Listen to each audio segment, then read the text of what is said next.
Our Bible study. All right. Okay na ba? Yun. Sige. So, good morning once again. Pardon my voice, medyo hindi okay because I got sick nung nakaraang linggo. But praise the Lord, getting better.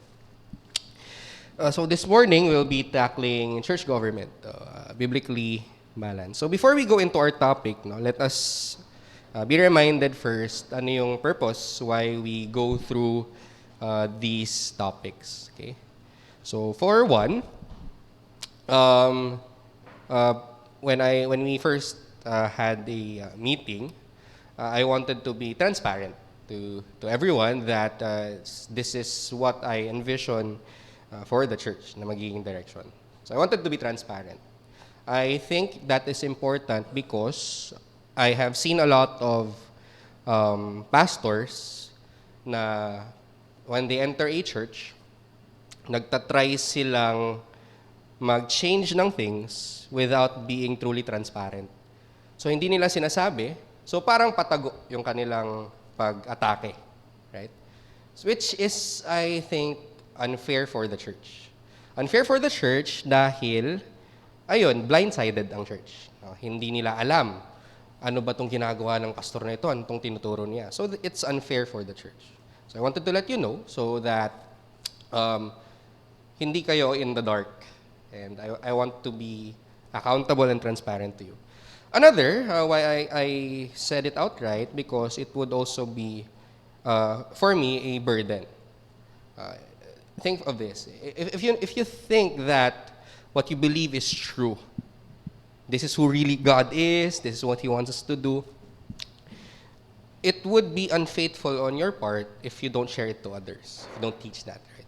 So this is, I want to be faithful to the Lord, and I also want you to not be in the dark. That's one.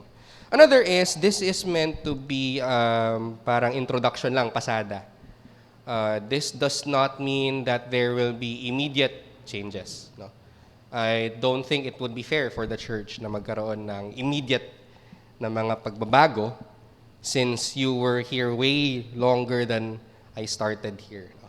So it parang patikim lang, just so you know kung saan ako, what I want, where I want to go. But I don't think and I don't want to implement changes agad-agad. No? If there are going to be changes, I want everyone to be together, I want everyone to be on board, and that might take 10 years, 5 years, I don't know, if the Lord wills. And even if the church does not decide to be on board with everything that is taught here, that's okay. That's okay. It does not mean that the church is less faithful or less Christian. Hindi naman ganon. No. And it doesn't mean that I no longer love the congregation that the Lord has given to me. No. My primary concern is to proclaim Christ and Him crucified. Whether it be in a Reformed church or not a Reformed church, it's important, yes, but I'm okay with it. I'm okay with it. And then, yun. Ito ay pasada lang. Just to give you a taste of what I believe, what I envision. But please don't be afraid. Please don't be scared na baka maraming magbabago agad. That is not my intention. I just want you to get a glimpse of ano ba yan. Para hindi kayo in the dark, hindi kayo magulat. I don't want to be an agent of division in this church. For transparency's sake, and also for you to get a taste and to learn what this is all about. But if you listen carefully, if you study it carefully, and you find that everything is from Scripture, then it would be wrong for us to not receive what Scripture is saying. So let's be careful. Let's take heed how we hear, and let's be like the Bereans, always searching from Scripture if what I teach are really so. Okay? So ngayon we'll be talking about one of the neglected topics siguro sa Christian life, which is church government. paano ba dapat ginogovern ng isang church? Paano ba dapat ang leadership structure? Mayroon bang sinabi sa Bible tungkol dito? Because a lot of times, when we talk about church government, maraming allergic. Kasi nandun yung word na gobyerno, government. Ayaw namin sa gobyerno, corruption, politika. But Scripture actually does speak about how a church should be governed. Churches are not just the sum total of believers and their families. They are organizations with intentional structures. So, of course, when we speak of the church, we're not speaking of the building.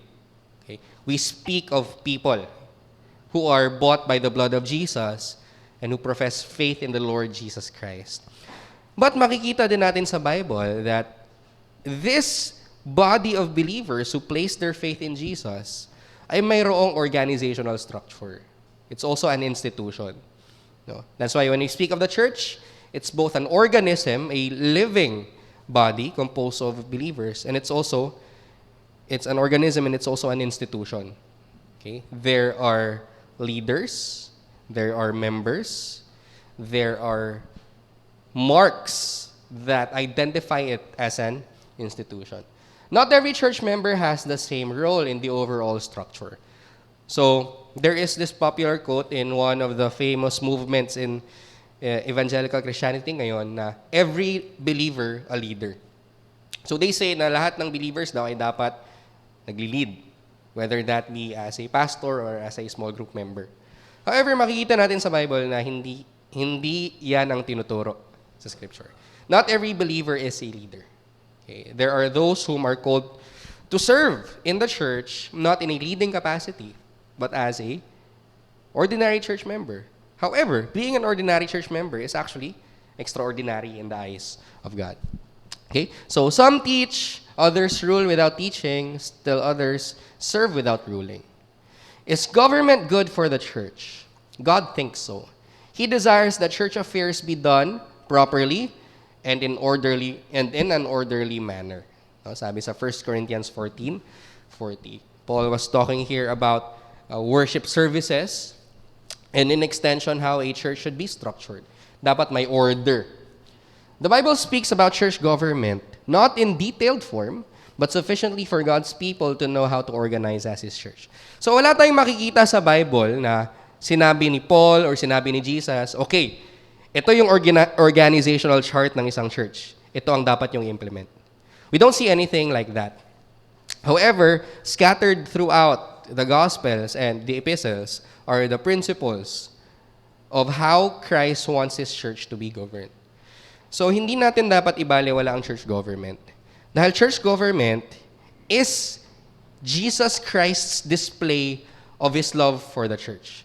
Ito ang paraan by which Christ wants us to be fed, to be protected, to be hedged in sa Kanyang local church. So we should be concerned about church government because Christ is the one who is our head and He wants us to follow His blueprint for how His church ought to be structured. So first, let's look at foundations. So nakita po natin, when we talked about men as being made in God's image, one of the facets of being made in God's image is that we were made to rule. No, we were made to rule. Not as tyrants, but we were made to rule as yung tinatawag na vice-regent. Ibig sabihin, God is the greater ruler at tayo yung naatasan ng Diyos in order to rule over creation, to protect it, to take care of it, to cultivate it, to develop it. And we see this taking a particular form sa people ng Israel. Okay? So we see Moses as lawgiver. God calls Moses to take leadership over the people of Israel by being the lawgiver. We see Samuel take the mantle of a judge. Okay? David, he is the man after God's own heart, anointed to rule over the people of Israel as king. Then we see Ezra as priest, Nehemiah as governor. So generally, all are given the task to rule over creation, but there is a particularity pagdating sa pag-call ni God ng kanyang people in Israel. However, God's plan does not end with Israel. Okay? God's plan has always been to expand His kingdom through Israel. Okay? So, we see the expansion of Israel in the inclusion of the Gentiles. Okay? So, the church...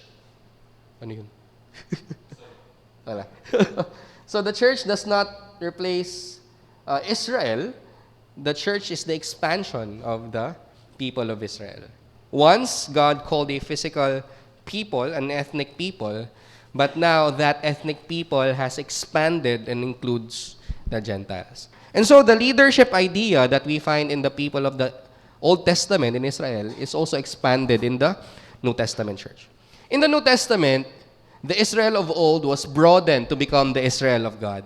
So when Paul pens his letter to the Galatians, he says, "Peace be unto you and upon the Israel of God." Speaking of the church in Galatia, composed of both Jews and Gentiles. It's a commonwealth that included both Jews and Gentiles, Ephesians 2. This is called the Church of Jesus Christ. Okay, like Israel of old, the church is called a holy nation. Yung parallel niyan is Exodus 19:6 and 1 Peter 2:9, with a visible manifestation of the kingdom of God on earth. So as leaders were placed by God doon sa Old Covenant in Israel, so does Christ elect or appoint or anoint leaders in His New Covenant church. Okay? Every kingdom requires a king. The rulers of Old Testament Israel served as types and shadows of the ultimate ruler of God's people. So who does that point to? Matthew 28:18, Jesus spoke these words to His church. "All authority in heaven and on earth has been given to me." Here stood a lawgiver greater than Moses, a judge greater than Samuel, and the king greater than David. So all the leadership positions that we find in the Old Testament point forward to the greater leadership of our Lord and Savior Jesus Christ. Okay? He is the true prophet, priest, and king. And so He is head of the church. He has authority over the church. And so He has all the right in order to direct us how a church should be run, how a church should be governed. Okay? So like His Father who ruled through His image bearers, Jesus rules through His office bearers. Ito yung mga offices sa church, leadership positions. To His immediate successors, He said, "I assign to you as my Father assigned to me a kingdom." How should they exercise this authority? Jesus told them, "I will give you the keys of the kingdom of heaven. And whatever you bind on earth shall be bound in heaven, and whatever you loose on earth shall be loosed in heaven." This is legal language. So binigyan ni Jesus ng authority ang apostles to bind and loose. They gave them the keys of the kingdom. Nasa kanila ang authority para buksan ang kaharian ng langit sa mga tao at para magpalabas ng mga tao mula dito. Now, apostles are no longer around, right? But what we see in the New Testament is the apostles were tasked with appointing elders in every church. Notice that Jesus didn't give this power to everyone. He gave it to the apostles. But these elite disciples aren't around anymore. They served as the foundational level of leadership by receiving and recording the Word of God. The leadership passed from them to others called presbyters. So when we say presbyter, it comes from the Greek word presbyteros, from which we get the word elder. In Acts chapter 20, Paul instructed the Ephesian presbyters to rule the church, to which the Holy Spirit made them overseers. The office of presbyter continues to govern the church today. So important itong topic na ito because a lot of people think na pagdating sa church government, every church has the right to fashion their own church government. No, parang there are a lot of people who would say, wala namang nakasulat sa Bible about how a church should be structured. So bahala na tayo kung paano natin to i-organize. But that's false. We see in Scripture clearly how the Lord wants His church to be governed. Okay?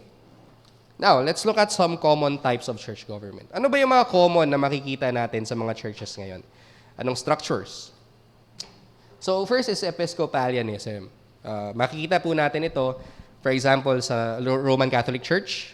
Makikita natin ito sa Methodist, sa Anglican Church. Okay? So Episcopalian because they are ruled by bishops. Meron silang mga bishop. Comes from the Greek word episkopos, which means bishop or overseer.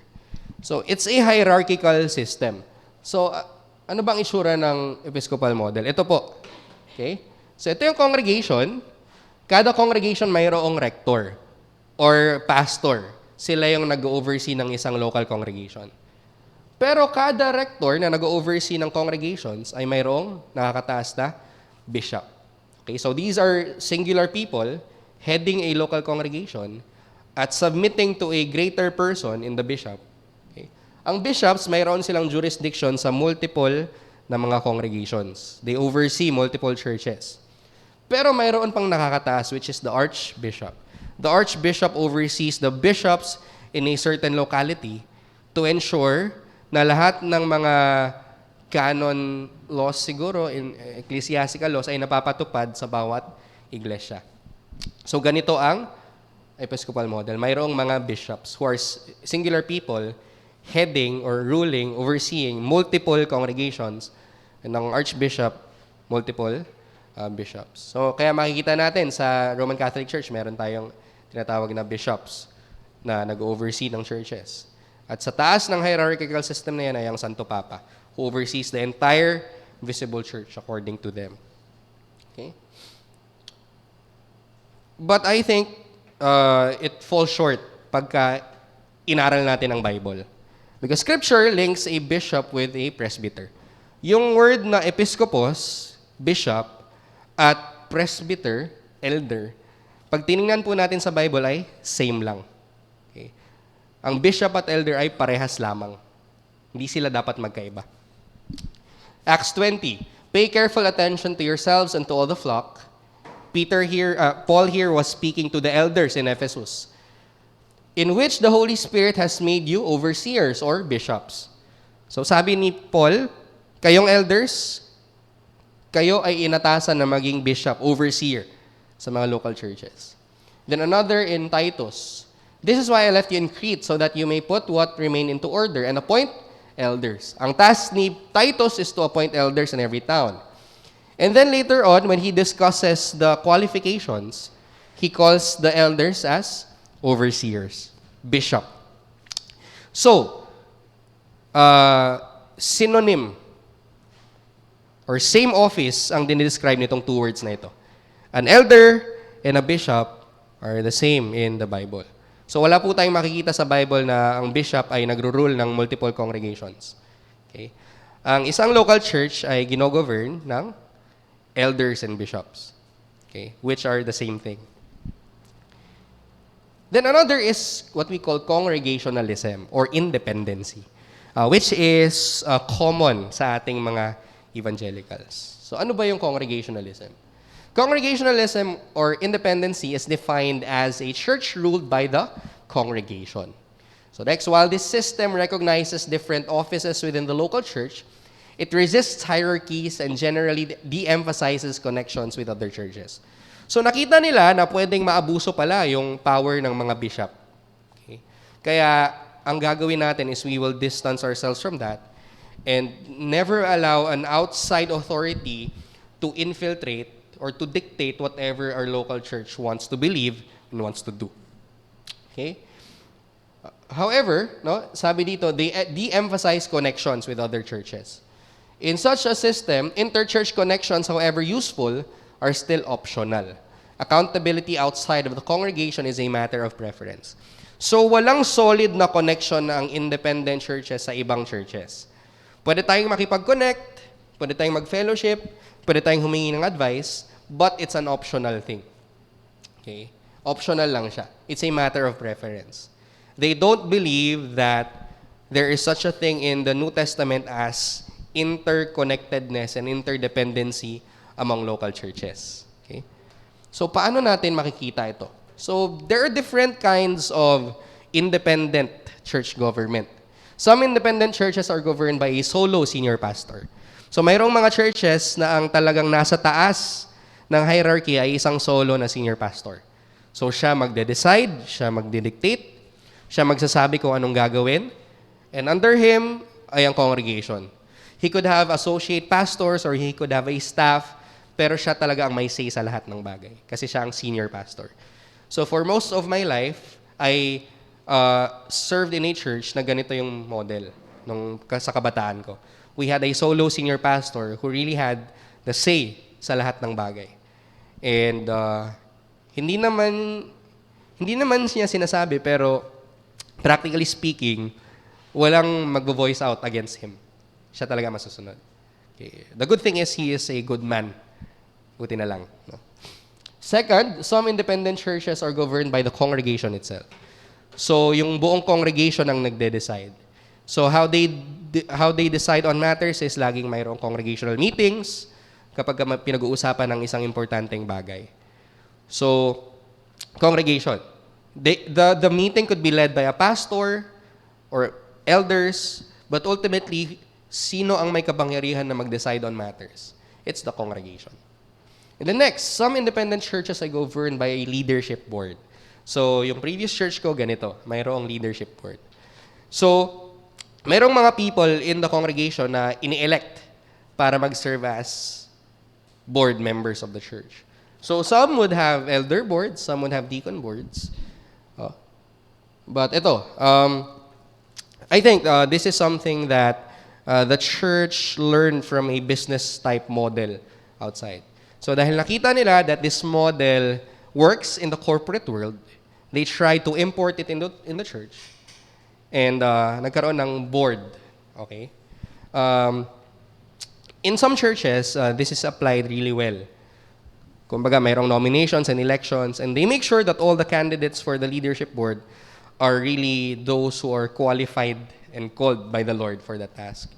However, meron din namang ibang churches na medyo naaabuso ito. How so? Kapag nakita nila ng isang tao ay successful sa business, o di kaya malaki ang tithes na binibigay, automatic kinokol, ninonominate nila para maging mag-part ng leadership board. Which is very dangerous dahil having money or being successful in the corporate world does not necessarily translate into faithful ministry and leadership. Okay? So yan ang congregational model. Some congregational churches have elders and deacons naman, which is good. However, yung idea pa rin ng walang connectedness with other churches, wala sa kanila yon. So I think this also falls short. Bakit? The Bible, however, presents the church as interconnected. Okay? Hindi preference yung connectedness ng mga local churches. Mayroon talagang reality ng connectedness na makikita natin sa New Testament. The New Testament shows that churches should not exist as independent churches, but in interdependency with other local churches. Saan natin makikita yan? Acts chapter 15. If you remember this, nagkaroon ng discussion dahil mayroon ng mga Gentile Christians ngayon. Gentile Christians who are regenerated by the Holy Spirit, profess faith in Christ. So nagkaroon ng tanong, ano ang gagawin natin sa kanila? Kailangan pa ba nilang magpasakop sa Mosaic Law? Kailangan ba nilang magpatuli? Kailangan ba nilang gawin yung mga feasts? And so what happened was, Acts 15:6, the apostles and the elders were gathered together to consider this matter. So yung mga apostol at mga elder nag-gather. So from different local churches, nagkaroon sila ng malaking meeting. And interestingly, if you read Acts 15, itong mga apostles, they came there not to impose their will, but they came there as co-elders. Pantay-pantay po silang lahat na nandoon. So they had a meeting, they discussed, Peter spoke, testified of the grace of God, and then James made a decision together in consortium with the church. At ang napagdesisyonan nila, hindi na kailangan ng mga Gentiles na magpasakop sa Old Testament law. Maliban na lang sa mga bagay na ito, yung abstaining from sexual immorality, abstaining from things that are offered to idols, from those who strangled, and from partaking of blood. At ang nangyari dito, pinataw itong decision na ito ng Council of Jerusalem sa lahat ng mga local churches all around. At yung decision po na ito ay binding. Okay? Binding siya. So makikita natin dito na mayroong sense ng interconnectedness ang lahat ng mga local congregations. At mayroong dapat na tiniting ng higher authority ang mga local churches. Okay? Hindi dapat tayo nag-exist independently, but we look to a higher court to which we appeal and to from which we get yung directions. Okay. So, this council ruled on a vital doctrinal matter that affected the whole church. If it had only been a voluntary meeting, then heresy could have been tolerated in some local or regional churches. So, hindi pwedeng sabihin ng church sa Ephesus na kayo-kayo lang naman yan sa Jerusalem, hindi namin kailangan yung mga suggestion nyo. So, hindi. What they received from the council in Jerusalem, from the elders who met there, from different local churches, was not a suggestion, but actually a binding decision that they have to follow, or else they cannot be considered as a Christian church. Okay? Now, what is the alternative to these inadequate forms of church government? So, the Bible shows us na medyo off-center ang episcopal model, yung bishop model, at yung independency. Okay? So, you give too much power to singular people sa bishop model that it could be abused.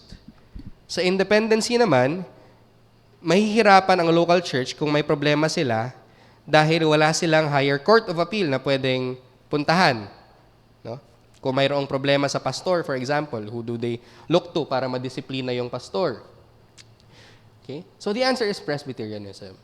This is defined as a church ruled by presbyters at local, regional, and denominational levels. So yung word na Presbyterian comes from the word presbyter, presbyteros, which means older or elder.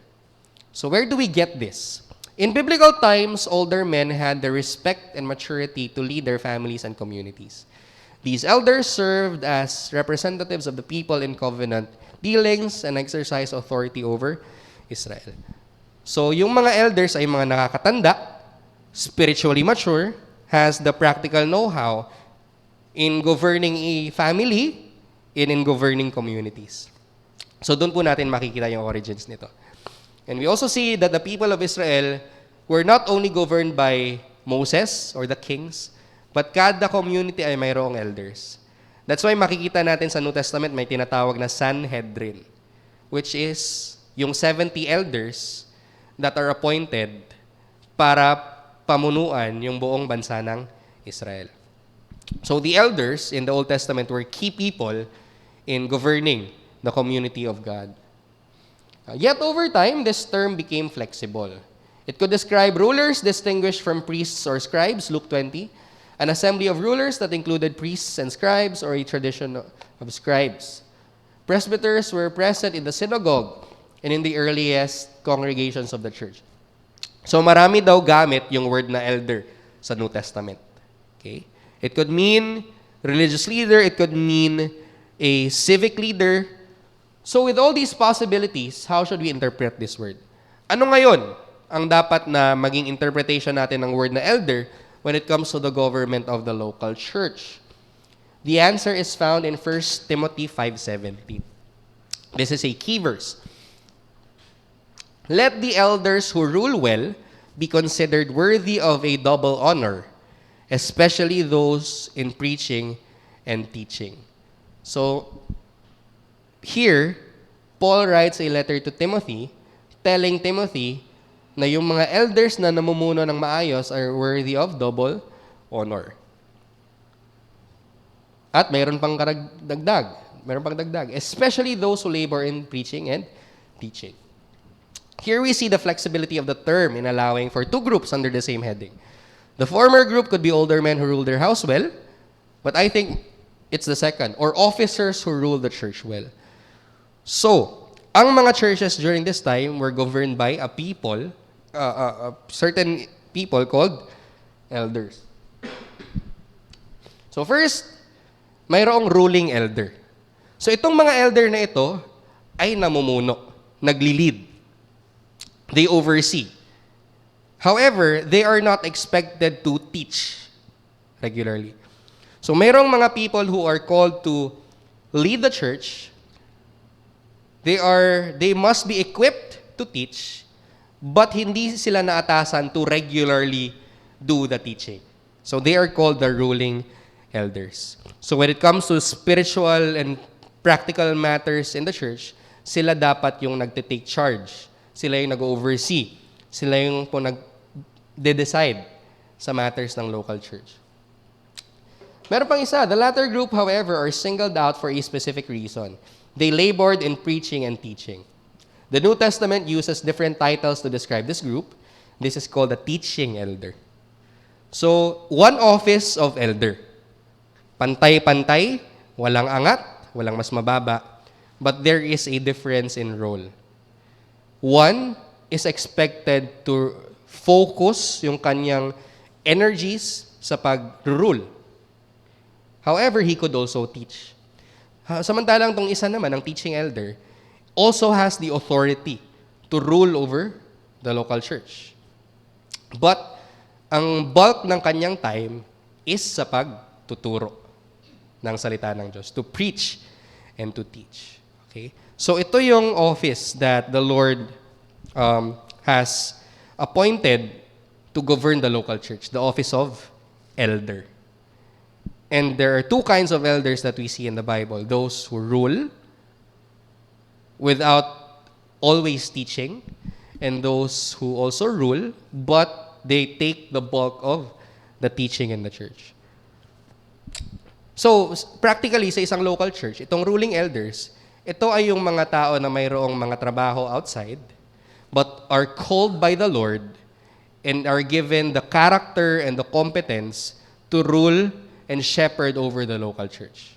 So they are not those who are full-time in a sense na they are sustained financially by the church. Okay? However, itong mga teaching elders, sila yung mga tinatawag nating full-time sa church. Okay? They cannot have an outside job in order for them to focus on the teach and on the studying of God's Word and in prayer. So maraming titles ang New Testament na binibigay sa mga elders. Okay? So, itong mga titles na ito, hindi sila iba-ibang office, iba-ibang position. These are multiple terms that are used for the singular office of elder. So, as servants of the word, they are called ministers. So that you may also know how I am and what I am doing, Tychicus, the beloved brother and faithful minister in the Lord, will tell you everything. So when you minister, you're giving something to someone for their benefit. So yun yung role ng isang elder. To minister. To serve. Serve the word. In respect to oversight, they are called overseers or yung bishop. The saying is trustworthy if anyone aspires to the office of overseer. Okay? They oversee things. Sila yung hindi naman dictate, but they're the ones who make decisions sa local church. As shepherds of the flock, they are called pastors. As instructors of the faith, they are designated teachers. So Ephesians 4:11, and he gave the apostles, the prophets, the evangelists. Itong tatlong offices na ito, they have ceased. They were extraordinary offices for the early church, but wala na ngayon. Ito yung natitira, the shepherds. Greek poimen, from where we get the word pastor, and teachers. Okay? And then, for the respect of the office, they are deemed presbyters or elders. So when we look at the New Testament church, yung word na elder is not confined to being old. Okay? The word elder has now been a term which denotes the character and competence of the person for the task, regardless of whether the person is young or old. Okay? So I exhort the elders among you, Peter is writing here, as a fellow elder and a witness of the sufferings of Christ. So Peter does not identify as an apostle, but as a fellow elder. So it's clear in Scripture, itong mga titles na ito ay multiple titles that refer to a singular office. So yung titles na minister, bishop, elder, pastor, these are all different words to describe a singular office, which is the office of elder. Okay. So like the New Testament elders who succeed their Old Testament counterparts, these New Testament word ministers succeed the prophets who proclaim God's word to his people, and the priests who publicly taught the word and administered the sacraments. Word ministers are set apart as officers in the church by their gifts and calling. So itong office ng elder, important dito yung word na calling. These are people who are called by the Lord to rule over the church. So this is something that the Lord tells to people, this is what I want you to do. So hindi pwede dito yung volunturo. Alam niyo yung volunturo? Mag-volunteer ng ibang tao turo. Siya na lang, mas okay yan. So hindi po pwede yung volunturo dito. No? This is something that a person must get, one, from God. And number two, mayroong affirmation ng local church. The church must see in the person yung character, godliness, and competence, nasa kanya yung skills in order to do the task of an elder. Now, Presbyterianism involves more than local presbyters. So, hindi lang siya about the local congregation. It's also expressed by the word presbyterion, which is plural, presbytery. Ano bang ibig sabihin nun? Kada local church mayroong elders. Okay? However, mayroon pang mas nakakataas, okay, which is yung presbytery. The church is accountable to the presbytery. Ano ba yung presbytery na yan? The presbyteries are the elders composed of different local congregations. So kung may 3 local congregations, may mga elders, magagather yung mga elders ng local churches na ito to form a presbytery. And they can decide things na pwedeng ipataw doon sa mga local congregations. So we see that in the Bible. Paul wrote to Timothy, "Do not neglect the gift you have, which was given you by prophecy." Yung prophecy na ito is speaking forth God's word, "when the presbytery laid their hands on you." Here, the presbytery recognized Timothy's gift and ordained him to use it. So, anong nangyari dito? Mayroong mga elders from different local churches. Sila ay nag-gather sa isang presbytery meeting, in-examine si Timothy, and upon completing the examination ng kanyang life, ng kanyang doctrine, ng kanyang skills, they laid their hands on him and ordained him.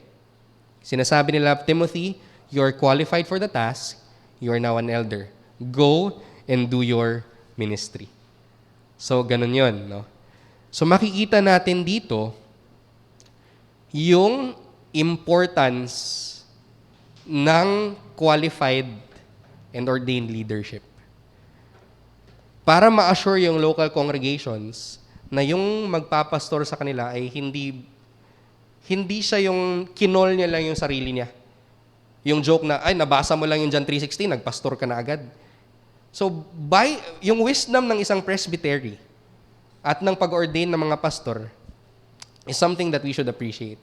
Para masigurado natin na yung mga pastor natin na-examine yung buhay nila, na-examine yung kanilang skills, na-examine yung kanilang doktrina, at sure tayo na although sinner siya, qualified siya for the task. This is what happened to Timothy. So again, the Council of Jerusalem was composed of apostles and presbyters or elders. This means that presbyters function at various levels. So later, I will give you a chart para mas maintindihan natin ito. So meron pa pong pangatlo na office. Mayroong teaching elder, mayroong ruling elder. There is also a third office in Presbyterian government. The Bible speaks of the office of deacon. Ayan. So mayroong ruling elder, teaching elder, mayroong deacon. or from the word diakonos, a word that can also mean minister or more commonly, servant. So literally, it means table servants or waiters, which assist the church by attending to the temporal needs of the people. So makikita natin ang pagtatag ng diaconate sa church sa Acts chapter 6. So nagkaroon ng problema sa pag-distribute ng tulong, practical na tulong. And then sabi doon, hindi pwedeng mabother ang mga preachers dahil ang focus nila ay ang word and prayer. So, para ma-facilitate ang ministry ng word, para hindi ma-bother yung mga teachers, mag-choose, sabi doon, choose men who are filled with the Spirit to do this task. At ang focus ng kanilang ministry is to take care of the practical needs of the members of the church. Kaya na itatag yung diaconate, yung temporal needs of the people. So the first deacons assisted the apostles by serving tables, freeing them up to focus on word ministry and prayer. Later, deacons also assisted presbyters, a practice that continues into the present. So, when it comes to governance and ruling, ito ay binigay sa ruling and teaching elders. Ang deacons are given in order to assist the elders in doing their task by focusing on the temporal needs of the church. Sino yung may mga pangangailangan sa church na pwede nating tulungan? Ano yung mga, for example, saan tayo pwede mag-involve? Sa mga feeding programs, sa mga medical missions. Deacons ang naatasan sa task na yan. The deacons are tasked with serving. However, they are not given the task of ruling. That is given to the elders. So, ayan yung chart. So, ito yung congregation. They are accountable sa leadership ng session of elders, group of elders. So, ang church hindi dapat governed ng iisang elder lang. Dapat maraming elder sa isang local church. Para maiwasan natin yung abuso ng power. Dapat mayroong check and balance. So, the church must be governed by multiple elders who are accountable to each other. Hindi pwedeng iisa lang. And then, dapat ang local churches ay accountable sa isang presbytery. Para hindi siya ma-sway. Hindi niya pwedeng gawin yung gusto nilang gawin simply because kaya niya. When it comes to doctrine, when it comes to practice, accountable siya to a presbytery. And then, the multiple presbyteries are gathered together to form a general assembly, which is composed of multiple presbyteries. For example, so let's say maraming congregation sa Batangas. Okay? If maraming congregation sa Batangas, they could form a Batangas Presbytery. Okay? Which oversees the churches in Batangas. And then, we also see na mayroong Presbytery of Mindoro, Presbytery of Laguna, Presbytery of Jensan. They could gather together to form a general assembly to discuss the matters of their different local congregations. Kung may problema sa doctrine, may problema sa life, mayroong mali sa ating church bylaws, doon pwede pag-usapan. Okay? Now, let's go to the nitty-gritty. Who may function as elders and deacons? Sino ba yung mga tao na pwede according to the Word of God? Now, let's look at 1 Timothy chapter 2 and 3. I desire then that in every place the men should pray, lifting holy hands without anger or quarreling. Likewise also that women should adorn themselves in respectable apparel, with modesty and self-control, not with braided hair and gold or pearls or costly attire, but with what is proper for women who profess godliness with good works. So here, Paul is discussing yung difference ng babae at lalaki. Now, next. Let a woman learn quietly with all. May period dapat yan. Let a woman learn quietly with all. I do not permit a woman to teach or to exercise authority over a man. Rather, she is to remain quiet. So when it comes to the leadership of the church, sabi ni Paul, ibinigay ito sa mga lalaki. So that's why women can never be called to teach or to lead the local church. Now sa ating church, I understand that this is something that we have to do dahil kulang talaga. No? Wala tayong choice. And ibig sabihin ba we are rebelling against the clear na teaching ni God? Well, I don't think so. It's done out of rebellion. It's done out of necessity. Kailangan natin ngayon. No? We don't have a choice. But this is something that we should aspire to. No? Dapat nating i-look forward that the Lord will place men in our church or will call itong sila Luigi at Marjay, baka sila mag-step up one day. You don't know. Okay? Now, ito. So, ibig sabihin, hindi pwede magsalita ang mga babae sa church. Tahimik lang. Hindi sila pwede mag-suggest. Hindi naman. Okay? Women are not just permitted to actually give words of advice or their godly wisdom sa church. They are expected to.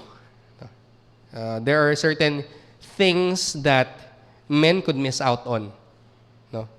Kasi kami, gaya nga nung sabi ko, pagdating sa amin ni Suyin, akin yung mga malalaking problema, sa kanya yung mga maliliit. Sa kanya yung gastusin sa bahay, yung mga bills. Problema ko lang, mga world peace, world hunger.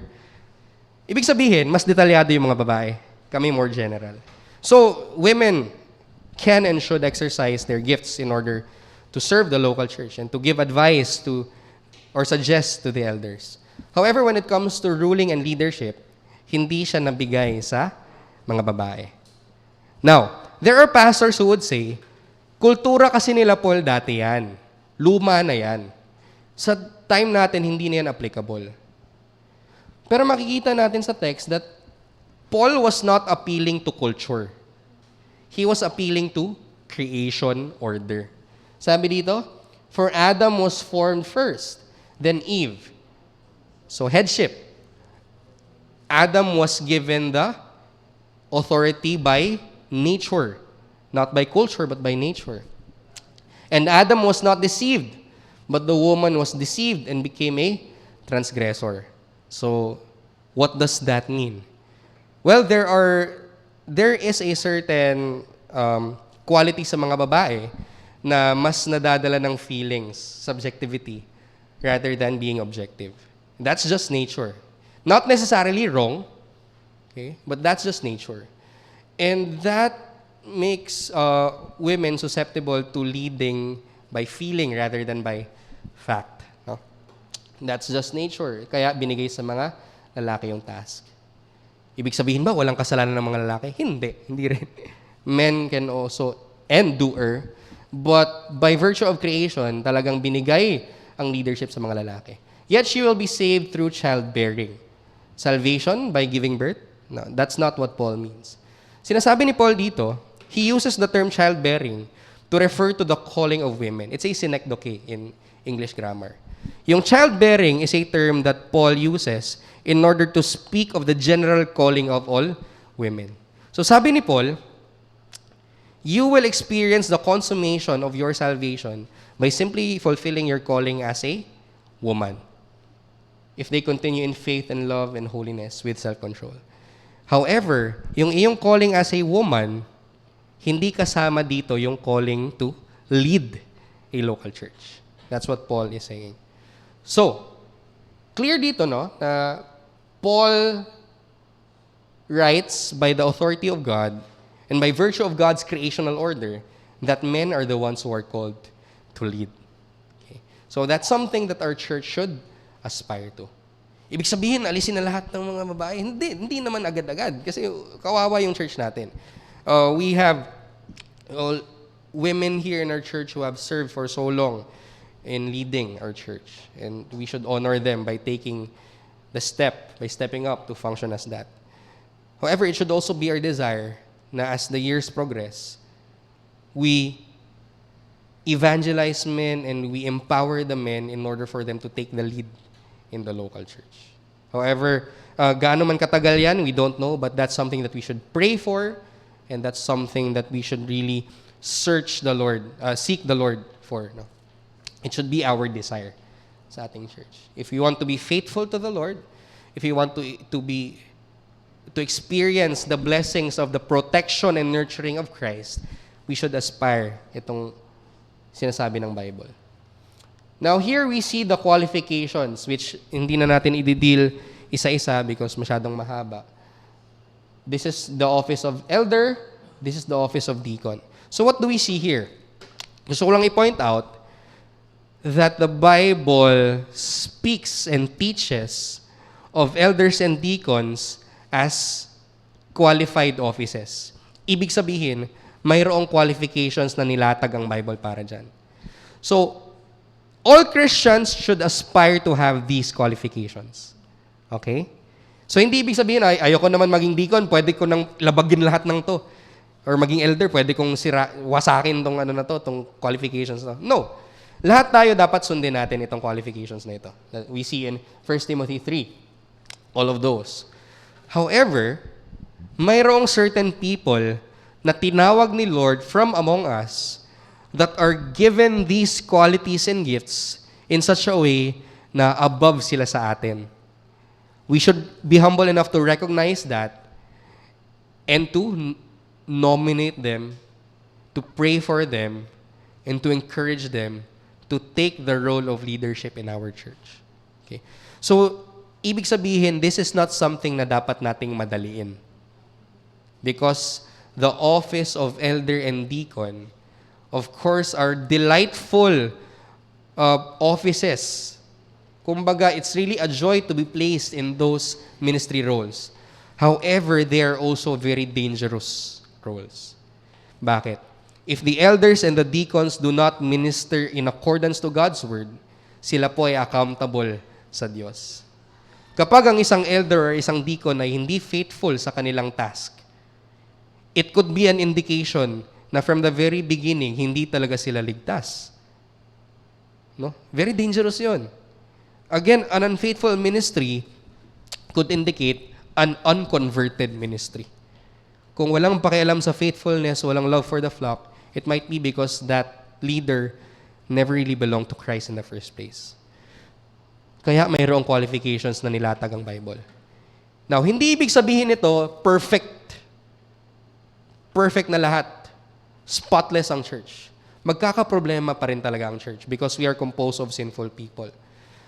Pero imagine niyo na lang, pag hindi natin sinunod ang salita ng Diyos in how to govern a church, imagine the sins and the hurts na mararanasan ng isang church. Dahil outside sila ng plan and program ng Panginoon. If we subscribe to the plan and program of Christ for the church, we could lessen, we could curb yung sinful tendencies ng tao at yung abuso na pwede nilang mai-inflict sa flock ng Panginoong Jesus. So ito ay mga bagay na nilatag sa Bible, and I pray that we will search the Scripture more intently and come to a point that we actually recognize that Christ is the head of the church, and He has the authority to tell us what to do in our church, and that He has already given the blueprint, which is the leadership of the church is given to elders, with the deacons assisting them in facilitating the ministry of the word and sacrament. Through these offices and their interconnections at various levels, Presbyterianism provides a biblically balanced approach to church government. So, nandun yung mutual accountability. Hindi pwedeng magdesisyon lang yung isang tao to govern the church. Makikita natin yung wisdom na yung mga inilalagay natin sa leadership ay talagang qualified, godly, and competent sila for the task. So, we could be sure that everything that they do is always in accordance to the Word of God. Okay? So, this is a great help to the church. In sum, the church should be governed by elders. That's one. Second, there should be a plurality. Marami dapat elders. Check and balance. And parity. Pantay-pantay. Walang senior elder, walang junior elder. Pantay-pantay. And deacons are called to take care of the practical needs of the church, but they are not to exercise rule and authority. Then last, Scripture prescribes male leadership not because of tradition or culture, but because of the order of creation. Now, for our questions, our floor is open. Sino pong may mga tanong or clarifications, maybe there are things that I missed out on, you're free to bring up your questions. Pastor, so kung meron palang congregation natin ng sapat na mga boys, kaming mga teacher na kaming mga babae,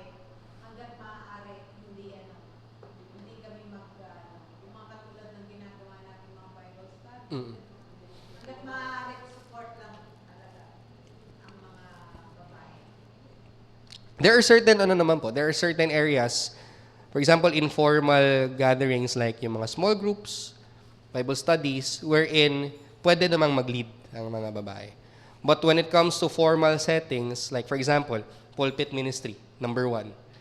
And yung talagang church Bible study where we teach about doctrine and scripture, ibibigay natin iyon sa mga men who are qualified for the task. But that does not mean na hindi na pwedeng i-exercise ng mga babae yung gifts nila to share their insights from scripture. Sa settings like one-on-one, we see that in the Bible. When Apollos was preaching sa Book of Acts, tinabi sila ni Priscilla and Aquila at tinuruan siya ng way ni Jesus Christ. So pwede, one-on-one settings. You could even teach or share your insights sa akin. Pwedeng may mabagay na alam nyo na hindi ko alam and you could teach me. Small group settings, like yung, for example, sa Young Pro Bible Study, nagli-lead yung mga women. I think that's fine. Small groups. But when it comes to official na teaching ng church, binibigay yan sa mga lalaki. Yung authoritative teaching ng scripture. How about Pastor yung ating music? Kung may lalaki ba tayo dito, much better talaga na siya mag-lead sa music. Singing po ba? Okay. Well, sa singing, okay lang naman na babae. Wala naman pong problema. In other churches that I see, when it comes to may leadership, meron silang, they subscribe to talagang may leadership.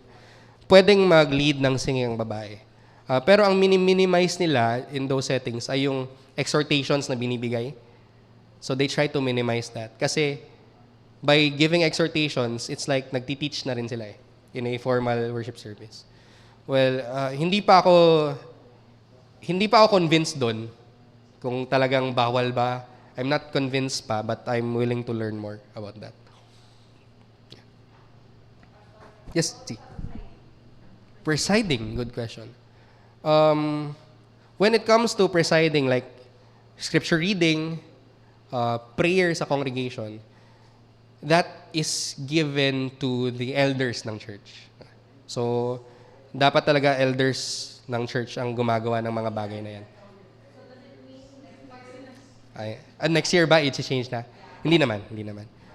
Kasi wala pa naman tayo sa ganung point. Like, we don't embrace it as a church pa. Nilalearn pa lang natin . So, we're not going to change it right away.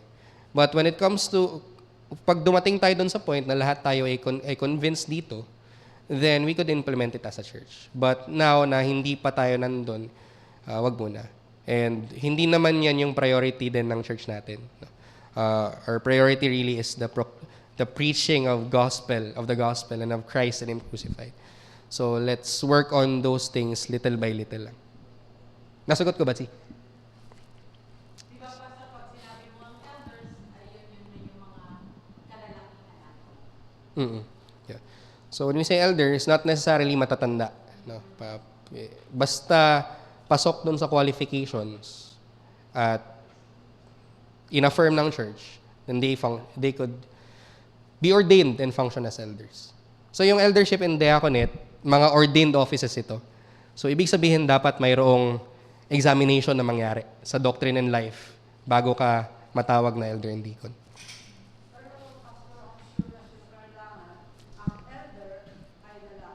Yes po. Good question po, Tita Violi. Kasi ako, hindi rin ako sure. Bakit? Kasi sinasabi po sa qualifications kanina na ang deacon ay dapat husband of one wife. So, lalaki. However, makikita din po natin sa Romans 16 na si Phoebe ay tinawag na deacon of the church. So, for one, the deacon kasi is not a leadership position. Hindi naman nagro-rule ang deacon . It's more of serving temporal needs. So, as of now, napag-usapan din namin to ni Suyin many times na, and even before, hindi pa ako sure. No? But yung Yung binabanggit kong denomination, yung IPC, International Presbyterian Church, sa kanilang Book of Church Order, they allow for women deacons. So it's a conservative denomination, na reform talaga, but they allow for women deacons. So it's a debatable issue. So when it comes to elders, clear talaga na lalaki. But when it comes to the diaconate, mayroong division ng mga faithful na Presbyterians as to whether lalaki lang ba or babae. So some denominations allow women deacons, some do not. Yeah.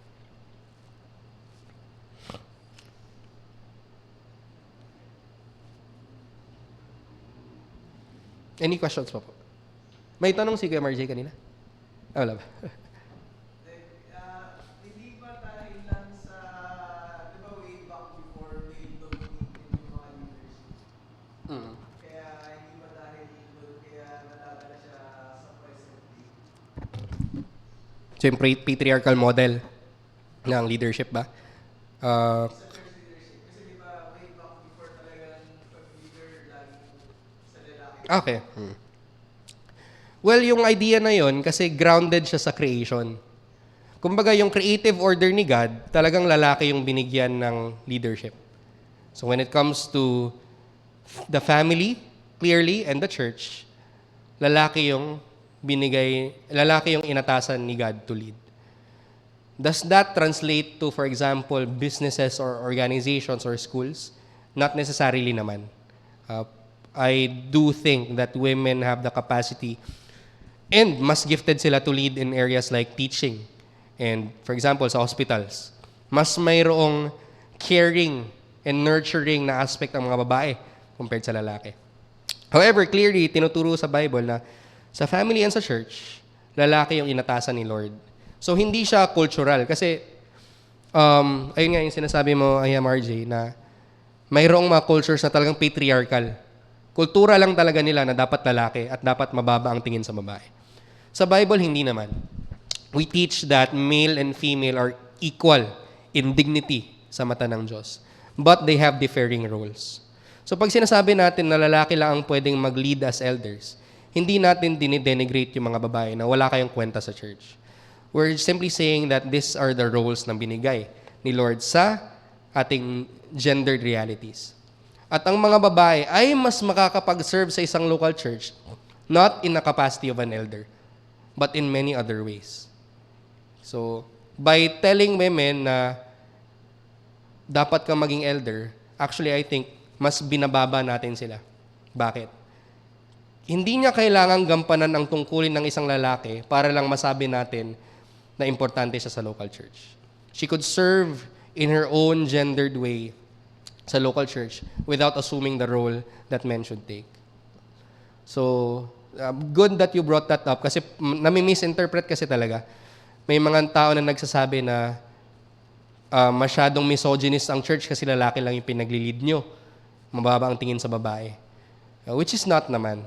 We're just affirming what the Bible says about the creational order, but we're also saying that women are important in the local church in their own way as women. Nasagot ko ba yung... Sige. Any more questions po? Sige.